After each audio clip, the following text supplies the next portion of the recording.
things out like he does, um, exploring our core values, right? Doing the series, Explore the Core, and that today gets to be talking about shifting of all days that it could be. Gosh, just weird that way. Um, so we've been in this series called Explore the Core and just looking at our core values here at Grace. And we talked about how Grace, here at Grace, we are transforming. We want to see people's lives changed by God and transformed to be different, right? We also are authentic. We want to be as real as possible. We have our good days, we have our bad days, but we're here for one another and we want it to be real, right? Last week we talked about generosity, which originally he tried to push off on me, but I pushed back. No, not really. God changed it around. But so we talked about generosity and how we are called to be generous, not just with our money, but with our time and our talents as well, and just giving to the people that God has brought into our life. And today we're talking about shifting, all right? And first off, I'm going to do something I didn't like doing first service because God told me to do it like literally 30 seconds-ish before I got up here because I think he knew I'd say no. Or would be more likely to say no, even though that's wrong. So, but before we jump into everything, we're talking about shifting. And I know forever, I worked here for almost 20 years, there's been shifting the whole time, okay? But the last year or so has been a lot of shifting and a lot of changing and a lot of circumstances, especially recent, okay?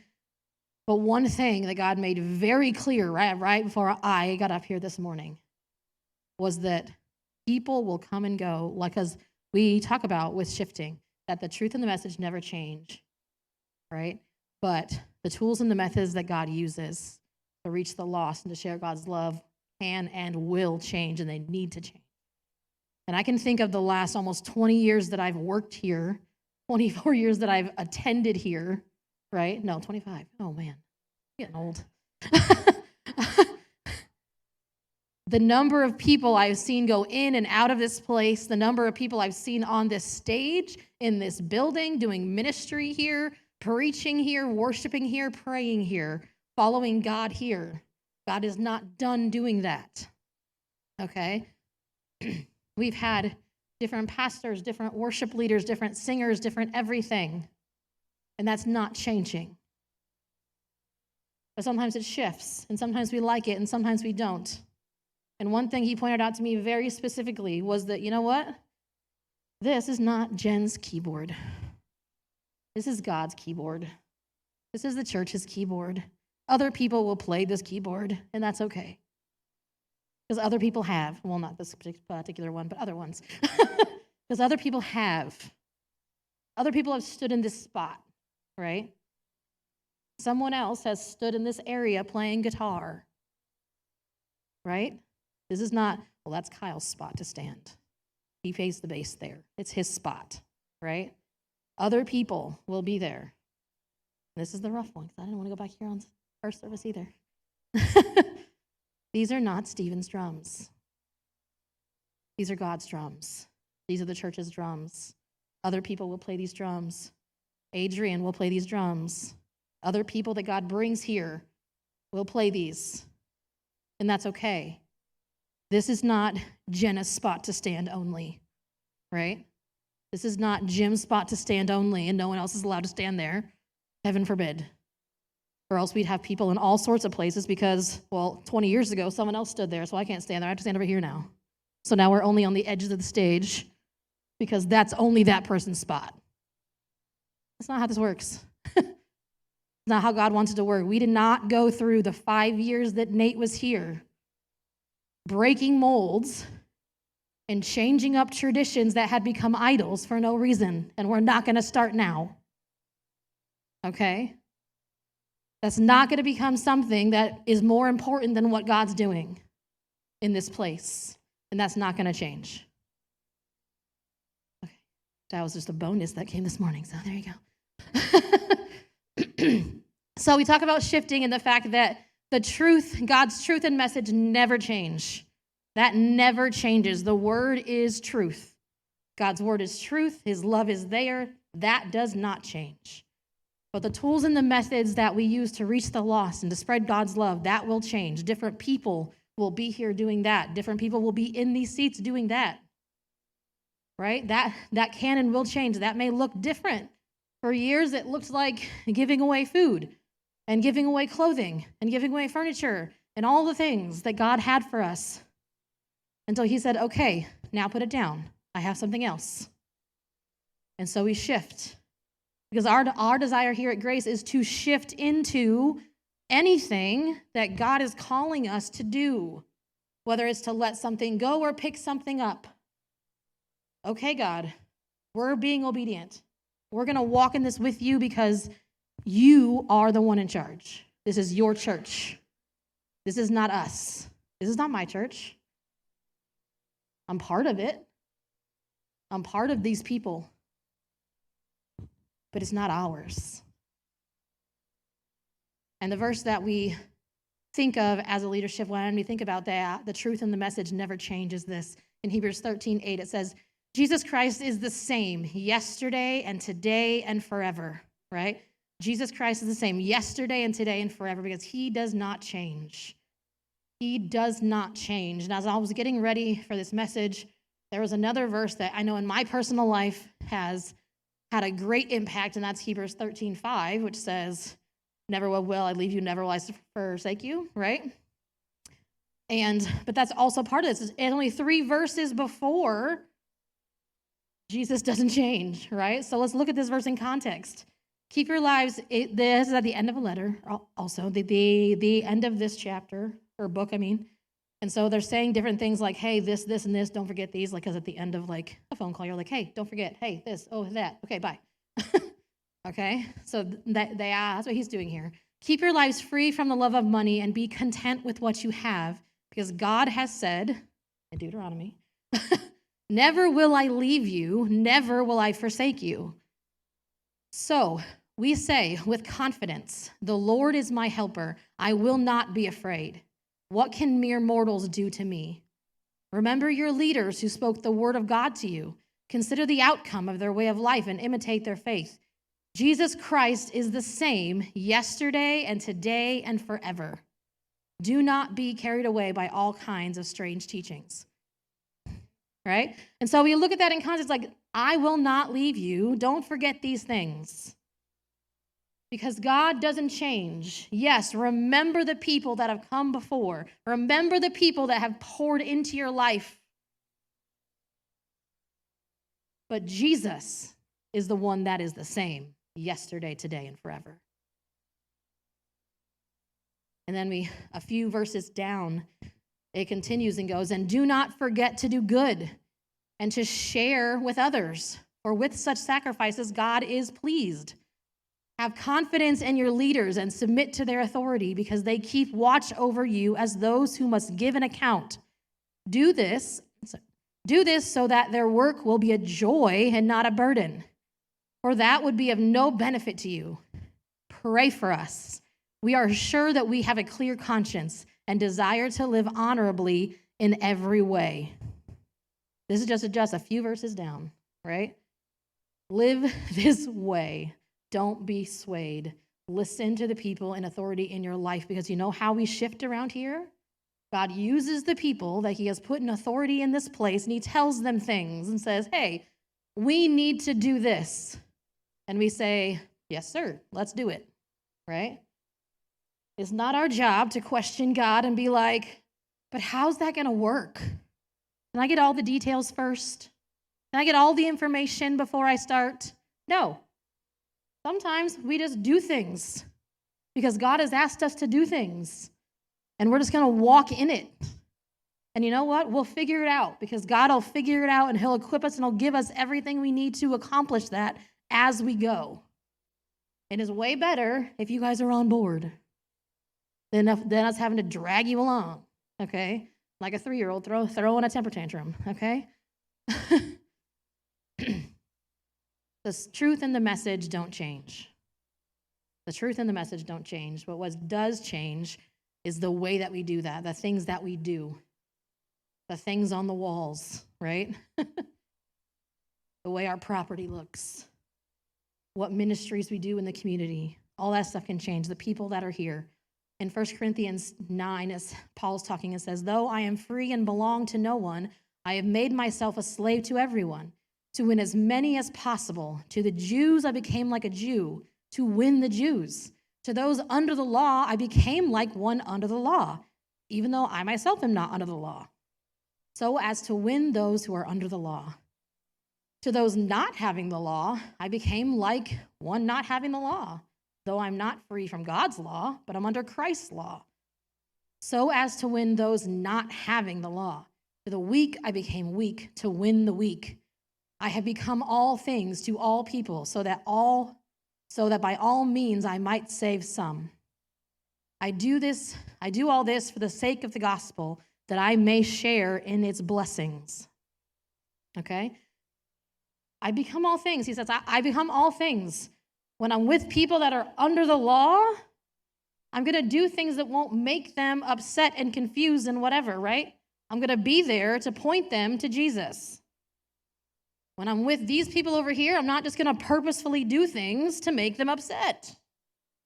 I'm going to meet them where they are so that they know God's love, so they can hear about Jesus for the sake of the gospel, so that he may save some, whoever God has brought into his life. In that moment, he's going to meet them where they're at. And why, right? He's meeting them there. He became all these things that he may share in the blessings. If you look at these verses in context, it continues. Do you not know that in a race all the runners run, but only one gets the prize? Run in such a way as to get the prize. Everyone who competes in the games goes into strict training. They do it to get a crown that will not last, but we do it to get a crown that will last forever. Therefore, do not run like someone running aimlessly. I do not fight like a boxer beating the air. No, I strike a blow to my body and make it a slave to, so that after I have preached to others, I myself will not be disqualified for the prize. He goes on saying, I go to all people and meet them where they are, because we are all running a race. We're in this race of life, and we don't just run aimlessly, right? If you're running track in school, you stay in your lane and you run the track. If you're running cross country, you follow the line, right? Or the marked out path. When we're living life with Christ, we're following his path, the narrow road, right? There's room to wiggle a little. Not too much, or you're on the wide road, and that leads to destruction, so don't do that. But we don't run aimlessly. We're running for a purpose. We're running for a reason. Paul then goes on to give examples of God's people. When they were with Moses in the wilderness, they all experienced the same things. They crossed the Red Sea on dry land, right? They saw the way that God provided for them, the way that he had food for them and water for them in the desert, the way that he was there, but some of them still went their own way. Not everybody did the right thing. Thousands died all in one day. Other ones got bit by snakes. Other ones were taken out by destroying angels because they wanted to go their own way, even though they knew and they'd heard the same things and experienced the same as everyone else. But he wants us to follow, right? He gives us these examples for this reason. He continues in chapter 10, verse 11. These things happened to them as examples and were written down as warnings for us, on whom the culmination of the ages has come. If you think you are standing firm, be careful that you don't fall. No temptation has overtaken you except what is common to mankind, and God is faithful. He will not let you be tempted beyond what you can bear. But when you are tempted, he will also provide a way out so that you can endure it. He's talking here, and he's just like, hey, things are going to happen. Pay attention. Remember these things that happen to other people. When you think you're doing good, well, I'm not like them, I'm good. Be careful that you don't fall. Make sure that when things happen and when things come, that you're not going to fall out of surprise And out of like, well, this isn't what I thought was going to happen, right? And this verse here, he will not let you become tempted beyond what you can bear. People tend to take that out of context and not that it's a temptation, not just life. We throw around this phrase that God won't give us more than we can handle. Of course he will. If he didn't, we wouldn't need him. He wants us to go to him. He's the one, right? In this, things can happen. Things lately have happened. This week they've happened that have us going, okay, in this moment when I am tempted to not trust God and what he's doing, when I am tempted to question and to be like, I don't know about this.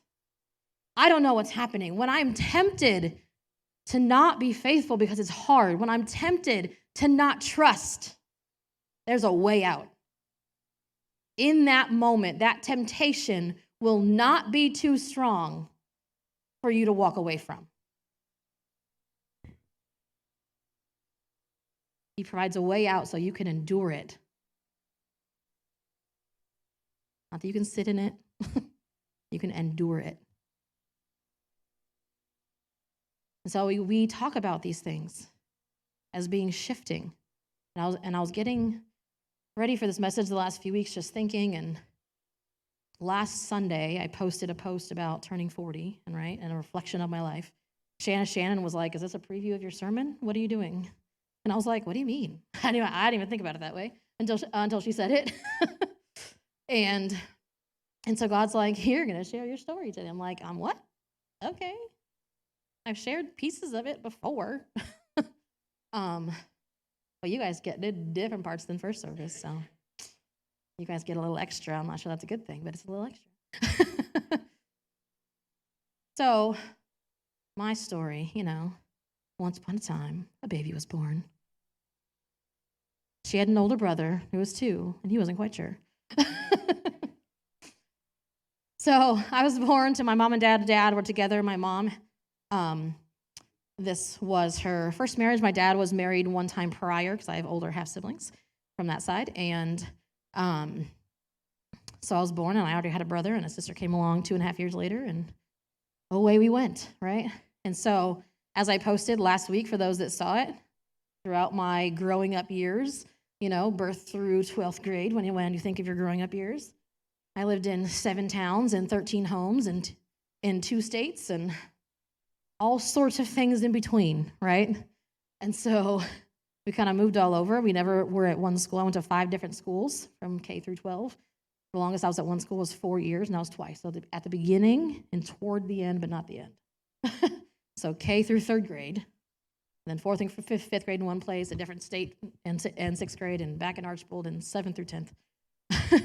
And then Bryan, for the last 2 years. So you're kind of here, there, and everywhere, which had its own challenges and good things, You could just be whoever you wanted to be at the next place and learn what you're going to learn and hope you didn't miss anything. There's sometimes I wonder. But I can look at my life and I can see, like when I was 7, on my 7th birthday, I decided, yeah, okay, God's real. He's my savior, right? When I was 7, I was a teenager when I realized that meant he also needed to be my Lord, and he needed to be the one in charge, and took it more seriously then. And there's so many things in between there that I could talk about, but when I was a teenager, and a lot of you have heard the story of my old youth group that I was at in Archbold when we first started coming to Grace back in 99, 25 years ago this year. I feel old. That's my sister right there, in case you didn't know. We started coming to Grace, and I liked my old youth group. They were on a missions track with me. Like, I was all into, like, I love God. I want other people to know that. I was the kid that was like, I'll go wherever. I'll go to Africa. I'll go to wherever you want me to go. I'll do it. Sign me up, right? So my youth group at the time was very missions minded. So they're like, okay, so after your freshman year, we want to send people to like an in the States missions trip. And if you go on an in the States missions trip, we'll help you find a trip for overseas the next summer, right? and kind of continue on that kind of a track. And I'm like, okay, well, this is what I want to do, so let's go. All right, so I went on a missions trip to Pittsburgh, Pennsylvania, inner city, working on some people's houses. Now I look back and realize I probably breathed in a bunch of lead, but it's fine. I seem okay so far, most days. But it was a trip that changed my life, and in more ways than one. One, I was like, yes, this is what I'm going to do. I want to go around and help people. I want to introduce them to the love of Christ and do things for them and help them and all the things. And then, at the end, all week, I'm learning about, seek first the kingdom and do not worry about your life for an entire week before that Friday phone call that my dad had a massive heart attack and had to go home a day early, much to my bemoaning. I tried to convince my youth pastor to still go home the next day, but he didn't listen, so it's fine. So we took a, overnight trip back to this area, to up to Toledo, even as God gave me a peace that even if Dad didn't make it that day, that I would see him again someday, because he was fine, So I got back. He did make it, by the way. I didn't clarify that last time I told that story, and I had people asking me afterwards, and I'm like, oh, yes, he did. He did make it. He ended up having to have open heart surgery the following summer. So in between those two times, between Pittsburgh and the next year, I also signed up for a missions trip to the country of Turkey in the summer of 2000. And so in between there, we found grace. We were invited, and my family came on a weekend that I wasn't home. I don't even know where I was. I don't remember. And all I know is I came home, and they're like, oh, yeah, we went to this new church, and this and this and this, and we loved it, and la, la, la. I'm like, okay, great. I don't know what you're talking about. And then, it's the middle of the week, and it's Wednesday, and they're like, hey, that church is doing Christmas decorating. We should go help. And I'm like, I've never even been there. I should have known then, okay? I should have known when the first thing I walk in a building into a new church and I'm helping with something. I should have known. It should have been just a foreshadowing of what was to come, okay? And so my family loved it, so we switched churches, which means switching youth groups, and I wasn't a fan because I had a bunch of friends, and I was on a business track, and I was on all these things. My life was set, right, in my own way of thinking before God, was like, you need to go to that youth group. And I was like, they're weird. It's a bunch of weird kids. I don't like it. I want to stay with my normal people. There were some normalish ones, but a lot of them were crazy. And I didn't want to change churches. And I'm like, but I have this business trip coming up, and a lot of the people there have, helped fund my trip, and I don't want to, whatever. And God's just like, you need to go there. They need you there. And I'm like, okay. All right, well, I can't argue with that. I don't know what that means, but I can't argue with that. Not when I told you I wanted you to be my Lord and to run things. So I was like, okay. So I started coming to youth group here, finally. Stop doing the whole, I'm going to walk to McDonald's after youth group and wait for them to pick me up thing. That I'm surprised they even let me do, honestly. But so here I am, and I've been here, 25 years this year, and I've worked here for 20 of those years this year, and just the way that we've seen God just at work and all of that, because, Dad had open heart surgery the next summer. I still went on that mission trip to Turkey, even while we were living in the homeless shelter, because he had lost his job because of his health and all of that. Had open heart surgery, was in the shelter, all of that, and just seeing God's continued, you're okay here. You're where you need to be. I can look back now and see that, yeah, we were in the homeless shelter, but our family came together closer while we were there because we had to, right? And so I don't think we'd be as close as we are now if we hadn't had that experience looking back now. And so I changed schools once again to Brian, a whole new set of people and a whole new set of things and weird friends, and it's fine. I had weird friends, okay? The outcasts, I don't know. It's a thing. I like them. And so came to Bryan, graduated from Bryan, didn't really know what I wanted to do with my life. So I'm like, oh, so I'll just take some general ed classes at Northwest and go from there. I don't really know what I want to do. I love Jesus. and I don't know what else he wants. So I love children. I was already volunteering in our nursery, and I was the most consistent volunteer at 17 than some people.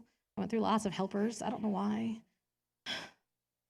But I was, 20. I was working at a daycare, and Pastor Mike, the founding pastor at the time, was just like, hey, how much do you make at the daycare? How many hours do you work? And I'm like, who asked me these questions?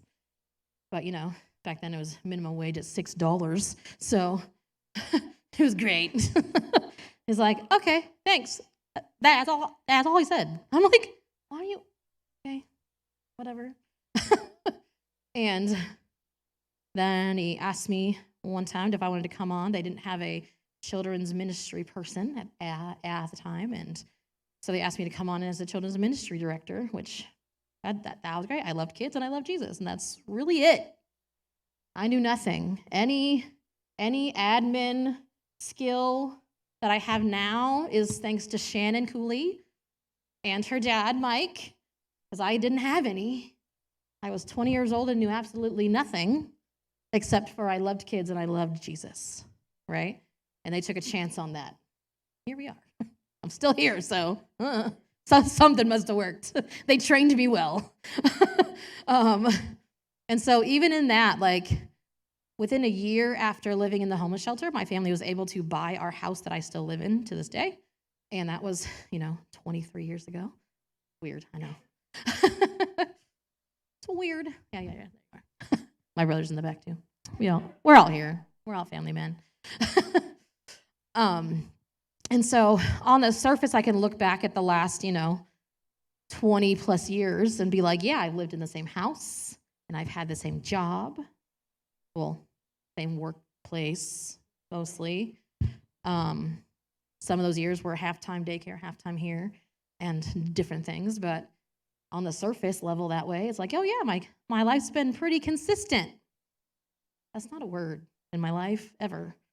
I've realized in my life that my only constant is change. So, and that's here and at home, honestly, because here I went from like children's ministry director and working at our thrift store to just being the children's ministry director and working at a daycare to then coming finally on full time, praise the Lord, because I couldn't handle that daycare anymore. So finally coming on full time, my title changing to children's pastor instead of children's ministry director, taking on different things. We got a new lead pastor, and he was stepping into his lead pastor role, so then the youth group wasn't going to have anybody, and so God going, you could do that, and me going, I do kids. I like the teenagers, but okay, let's do it. If you're with me, you got it, right? And just going through all the different things, right? So yeah, youth and kids and still helping with the outreach stuff, and then different people on staff and in and out, because we've had lots of different people.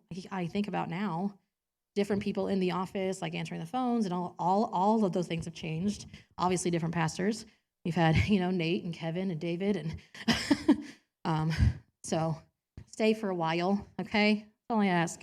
That's all I ask. Make it longer than 5 years, man.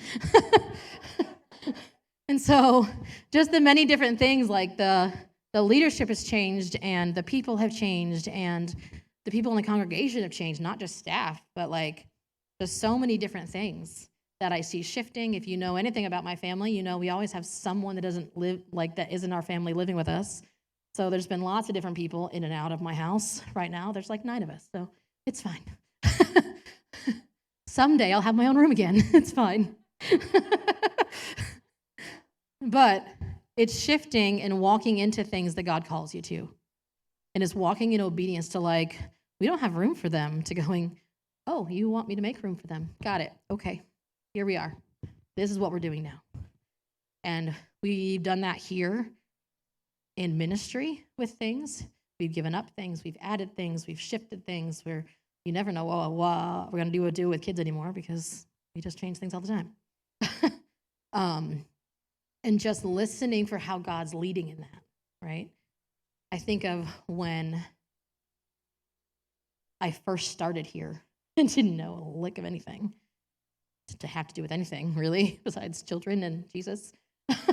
And I'm like, they took a chance on a 20-year-old that didn't have a lot of ministry knowledge and a lot of experience doing anything office-wise at all, right? Working in an office is way different than babysitting, right?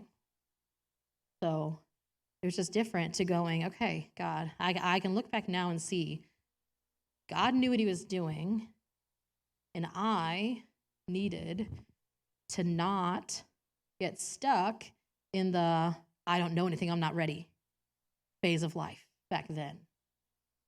Because there are times that he will call us to something and put us in something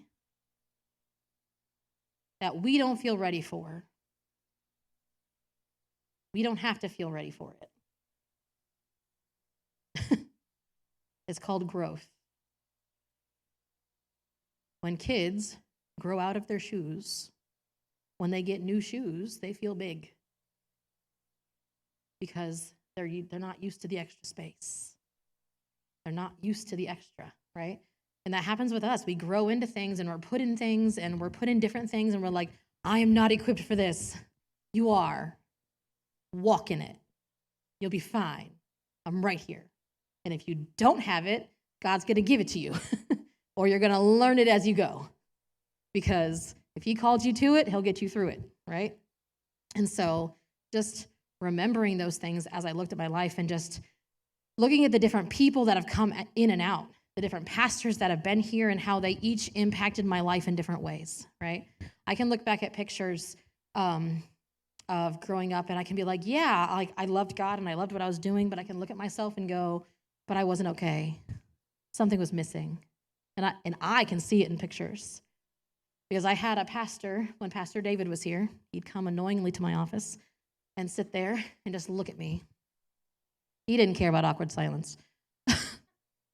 Probably why I don't mind about awkward silence. He was looking at me like, who is Stephanie Whitney? I'd be like, what are you talking about?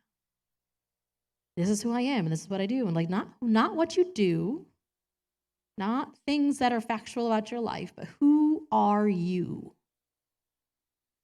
And one day I'm just like, I don't know what you mean. I don't know. And he's like, exactly.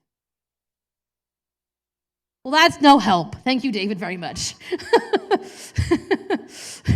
If you knew David, that's just how he was. And just this help walking through this process of my life over years, not just days and weeks and months, but years of digging through and going, who am I? Really? These are the things I like to do, but do I actually like to do them? Like for real? Or did someone else just want me to do it, so I did it? I can look back at the beginning, like when he first asked me that, and I couldn't have told you what my favorite drink was, what my favorite pizza was, nothing. Because all my life, most of my life, I'd just been like, oh, whatever. I'm just going to do what everyone else is doing, because I don't want to rock the boat. I don't want to ruffle feathers. I don't want people to be upset. Confrontation is not my friend, right? Nope. Hey, we're ordering pizza. What kind of pizza do you want? Oh, just get whatever. I'll eat anything. I'll just pick off what I don't like. It's fine. That's dumb. Dumb stuff, right? Who doesn't know what kind of pizza they like? And just this journey of like figuring out, like, hey, no, this I do like. I do enjoy doing this. I don't just do it because someone told me to, right? No, I want to do these things. I like to do these things. I'm called to do these things. Not just assuming, and just this process of working through my life and digging down into who I am.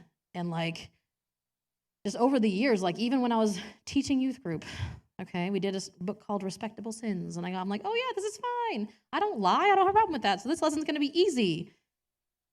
Until God's like, when you're not yourself, you're lying. And I'm like, crap. Dang it.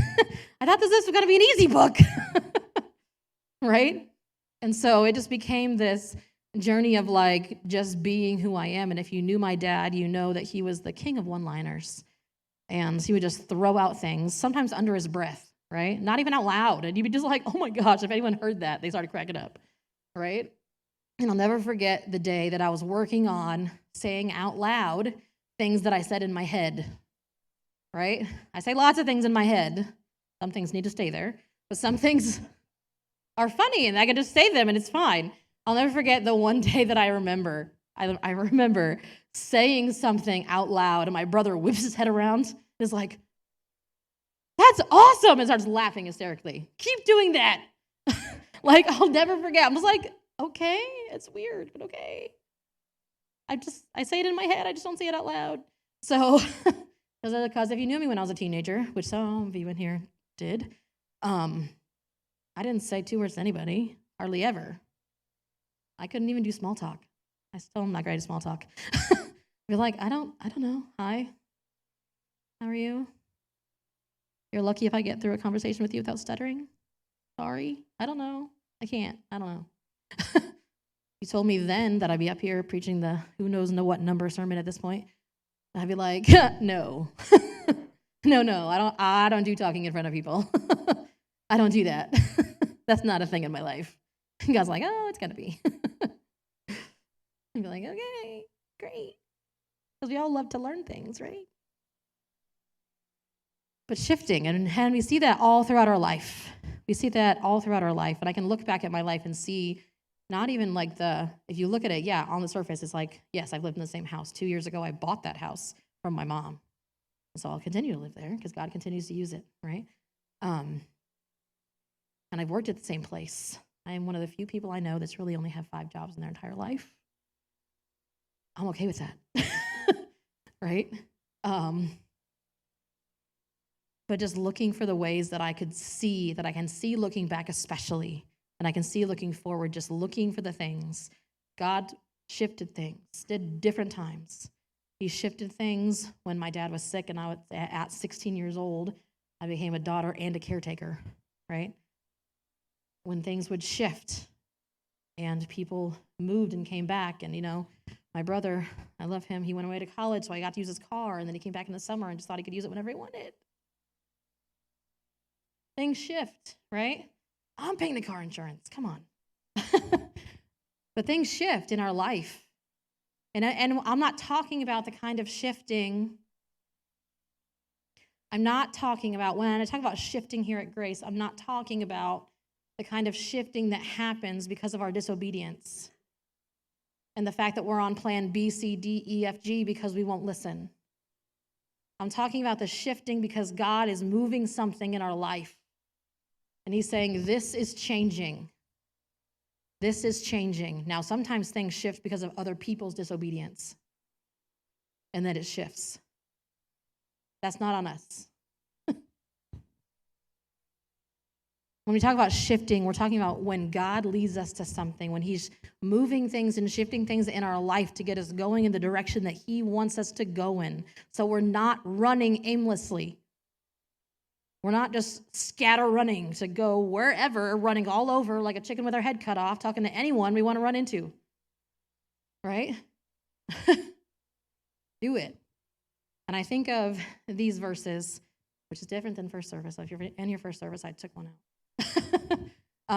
One verse that Jenny brought to my attention, actually, I think it was last week or the week before, she gave me a little devotional thing, and I had this verse, Psalm 37, that commit your way to the Lord, trust in him, and he will do this. He will make your righteous rewards shine like the dawn, your vindication like the noonday sun. Because that is how we shift rightly.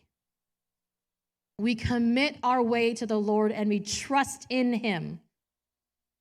We trust that he is the one in the middle of things, and he is the one with the master plan. And God is not surprised. I don't know how many times I've said that in the last year. I'm really getting sick of that phrase. God is not surprised when things shift in our life. Could be good shifts, could be bad shifts. He's not surprised. He knew. And we just have to commit our way to him and trust in him in whatever he is doing, whether it makes sense or not, whether it's hard or is easy. To trust in him. All throughout my life, my mom would talk about this verse, Philippians 4:13. I can do all this through him who gives me strength. She talked about it all the time, right? We heard this. She had it on a sweatshirt. all the things, right? It was like our family verse. Because no matter what happened, no matter whether it was moving to a new place, moving to a new house, dad's health issues, heart attack number 2, 3, 4, 5, or 6, like whatever was happening in our life, it was always, but we can do this because God. But we can do this because our strength comes from Him, right? And if you look at this verse in context, it means even more. If you jump back to verse 11, it says, I am not saying this because I am in need, for I have learned to be content whatever the circumstances. I know what it is to be in need, and I know what it is to have plenty. I have learned the secret of being content in any and every situation, whether well-fed or hungry, living in plenty or in want. I can do all this through Him who gives me strength. All of it. Not just the good stuff. You heard it. Not just when I'm well-fed or hungry, right? When I'm living in plenty or in want. Whether life's going smoothly or it's not. I can do all this through Him who gives me strength. That's the secret. And not only can we just make it through it and get through it and do it, right? I have learned the secret of being content in every circumstance. That doesn't mean that we're content with our entire life all at one time. That means that in the middle of a hard time, we have this part of us that is like, God, but you are all I need, and you are right there, and I'm content that you have the plan.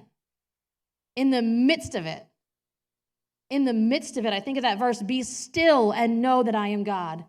Years ago, we used to have teenagers paint blocks on our walls in the basement. And there's one scene that I painted on that block that has the middle that has like a paradise with a beach and a palm tree, and there's a storm raging around it. Because in that spot, you can be content. Yes, I know at the core of my being that you are here, that you have the plan, that you will get me through this because this comes from your strength, not mine. It comes from you.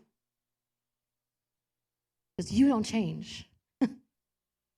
And you are always with me no matter what. You are always with me no matter what. And I think of those times that things shift right when I need them to. Because I've gotten too comfortable. Because it's real easy. We tend to get addicted to comfort. Like, I'll be fine once things settle down. I'll be fine once we get to the slow season, which doesn't exist anymore. I'm just saying.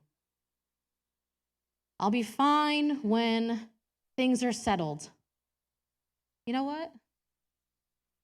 If water's not moving, it gets stagnant and gross. I was on a trip one time, and there was this beautiful river. It had a dam, I think, on it even. It was just this wonderful flowing water, and there was this little creek that ran off of it to the side. But then once it got to a certain point, the water wasn't flowing anymore. It was just sitting. And it was gross. It had algae and bacteria and nasty because I wasn't moving. I don't want that kind of settled. I don't want to be comfortable enough that things aren't shifting too much, that there's not a flow. I'm like, okay, I can just breathe. Because then you'll just start to stink. None of us want that. That water stinks. Okay? It's not flowing. It's dead. It's just there.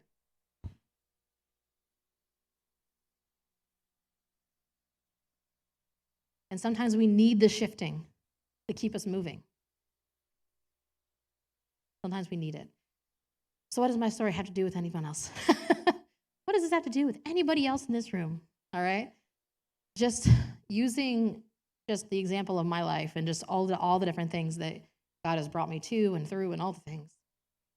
Just the questions for us that I have today. I have 2 questions for you. First service got 3, so you should feel privileged. Only get 2.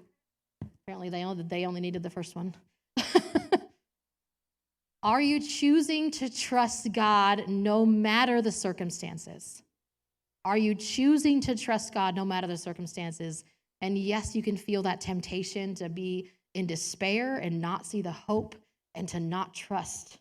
But are you choosing to trust God no matter the circumstances, no matter what's going on, committing your way to Him, trusting Him in the moment, right?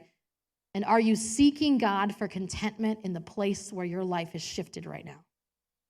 Are you seeking God for the contentment in the place that your life has shifted, where you're at right now, with all the things that have happened in the last couple of years with a lot of us? Are you choosing to trust God no matter what? Are you seeking God for contentment in the place your life is shifted, even if nothing changes? Because so many times we get caught up. I just need this one thing to shift, and then I'll be good. If it doesn't, God is still good, and you can still trust Him, and He is still there. And the Bible says you only need faith the size of a mustard seed to move a mountain, right? And sometimes it can be hard, and I will admit to you, I'm in a hard season. I'm not doing great. Even before last weekend, I'm like, I just need things to stop. And I know that that's a bad thing. I'm just like, I just need to go. I just need to go away. I just need to not talk to anybody. I just need to go have time with God and just be by myself, right? And that's coming in May, don't worry. I'm like, May 20th can't come fast enough some days. But I'll tell you, I was telling, I think my brother the other day, I'm just like, I'm just tired of all the changes. And I'm tired of things changing. I'm tired of things shifting. And sometimes we get to that point that we're like, I don't want anything else on this plate right now or in my life right now. Can we just be done? But even in those moments, I remind myself, and there's a reason I did this sermon. I had to preach to myself. Trusting God in the middle of it, no matter what. He is active and He is moving, and I know that. Deep down, I know that. And we can have moments that we're just like, I'm done. And God's like, finally. Good. Can you let me have some space now? Let's shove this off. Are you ready? Move it. But are we choosing to trust no matter what's happening? And are we seeking for the contentment that only God can give us in the middle of wherever our life is? And I want us to think about that. I'm going to play a song, a slower one, and then we are going to do a faster one. I don't have it on there, so I'm going to come back there in just a minute. We're going to play a slower song just for us to reflect. I just want you and God, whether that's in your seat, whether that's walking around the room, whether that's at this altar, maybe you just need to sing the song. I don't care what it is. To just honestly reflect in your own heart what God has to say to you in this today. Let's pray. Father God, I thank you for being here in our midst. I thank you for the way that you are moving and at work, even when it's hard. I thank you that you understand struggle and that you know exactly where we are, even when we try and deny where we are or try and see it differently, Lord, that you know exactly where we're at, that you are a God that we can rely on, that we can do all things through you who gives us strength in the middle of things. That you are with us. I thank you that we can rejoice in you and work through sorrow and grief at the same time. God, I thank you for the way that you are challenging us to trust you today, to seek your face, to seek just you today. In His name.